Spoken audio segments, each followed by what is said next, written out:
Hello friends, स्वागत है आपका आपके अपने लीगल चैनल सोच का प्रहार में। मैं हूं एडवोकेट सनी शर्मा और दोस्तों आज की इस वीडियो में मैं बात करने वाला हूं आपसे डीवी केस पर। दोस्तों इस वीडियो में जाने से पहले आपको एक छोटा सा मैसेज मैं अपनी तरफ से देना चाहता हूं।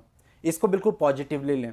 देखिए, आप में से बहुत सारे लोग ऐसे हैं जो कि हमारे क्लाइंट्स हैं और बहुत सारे लोग ऐसे हैं जो कि कई बार कहते हैं कि सर हमें आपसे मिलना है।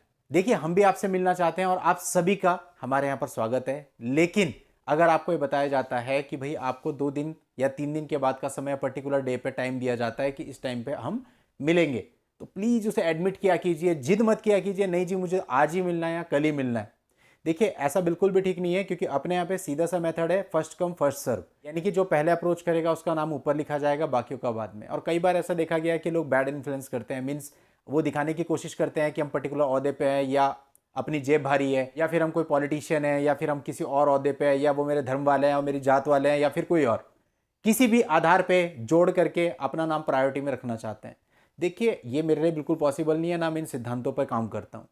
चाहे आप कोई हैं, मेरे जानने वाले हैं या नहीं हैं, आप सभी लोग आदरणीय हैं मेरे लिए और आप सबका स्वागत है। लेकिन काम काम के तरीके से होगा। जिसका नाम ऊपर लिखा है उसको पहले टाइम दिया जाता है, उसके बाद जिसका आता है उसे उसके बाद, उसे उसके बाद, इस तरह से एक प्रॉपर सीरीज चलती है और ऐसे ही चलेगी। प्लीज आप समझिए, ये मजबूरी है। अगर कोई पिछले कई दिनों से लाइन में खड़ा है तो हम उसे धक्का मार के लाइन से बाहर नहीं निकाल सकते कि कोई अहम आदमी आ गया है उसको हम पहले वो करेंगे, आप पीछे चले जाओ। ये मैं बिल्कुल नहीं कर पाऊंगा। इसलिए प्लीज ऐसी एक्सपेक्टेशन ना रखिए और बिल्कुल न्यूट्रल होकर आप लोग मिलिए। मैं आप सब भी आनंदित महसूस करोगे और हम भी।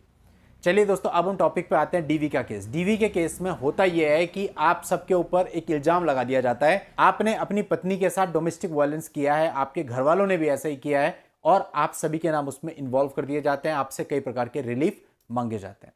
अब यहां हम बात करने वाले हैं कि इस केस में हम क्या रणनीति रखें, क्योंकि आदमी घबराता है कि भाई मेरे से कंपनसेशन में 20 लाख रुपए मांगा गया है, मेरे से रेसिडेंशियल राइट में इतना मांगा गया है, मेरे से मेंटेनेंस में इतना मांगा गया है, इसमें इतना है, इसमें इतना है, इसमें इतना है।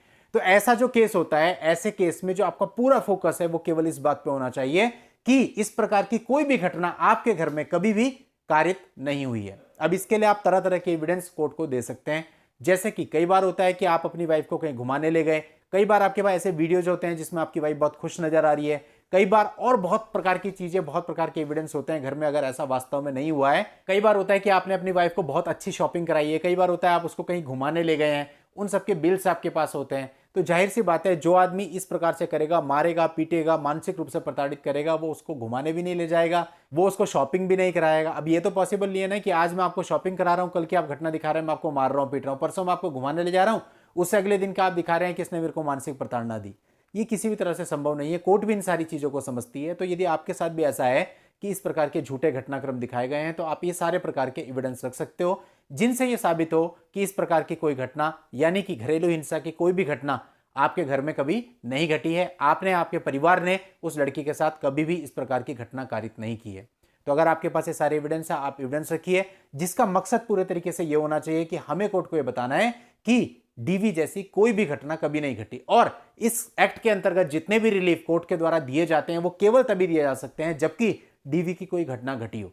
तो आपका पूरा का पूरा फोकस इस बात पे होना चाहिए कि इस प्रकार की कोई घटना नहीं घटी। अब इसके लिए जो कुछ भी आपके पास है आप कोर्ट के सामने रखिए और कोर्ट को बताइए कि जब डीवी जैसी कोई घटना नहीं घटी तो इस एक्ट के अंतर्गत किसी भी प्रकार का रिलीफ नहीं दिया जा सकता है। अब चाहे लोअर कोर्ट से आपको रिलीफ मिले इस बेस पे या हाई कोर्ट से, लेकिन आपका पूरा फोकस केवल इस बात पे होना चाहिए, क्योंकि 90% केसेज में ऐसा ही होता है कि रिलीफ तो मांग लिए जाते हैं लेकिन इस प्रकार की कोई घटना का सामने वालों पर कोई सबूत नहीं होता है। और आपके पास ऐसे बहुत सारे ढेरों एविडेंस होते हैं जिनसे पता लगता है कि उस लड़की को अपने घर में आप बिल्कुल खुश रखते थे, उसे किसी प्रकार की कोई प्रॉब्लम नहीं थी और उसने झूठा मुकदमा दायर किया है। तो दोस्तों, इस प्रकार से आप डीवी के केस को अगर डील करेंगे तो इजीली आप इसमें से बाहर आ जाएंगे, मुकदमा भी खत्म हो जाएगा, सामने वाली पार्टी को रिलीफ भी नहीं मिलेंगे। तो चलिए दोस्तों, आज की इस वीडियो में इतना ही। नेक्स्ट वीडियो में नई लीगल जानकारी के साथ मैं आपसे फिर मिलता हूं। तब तक के लिए good bye and thank you for watching. Take care.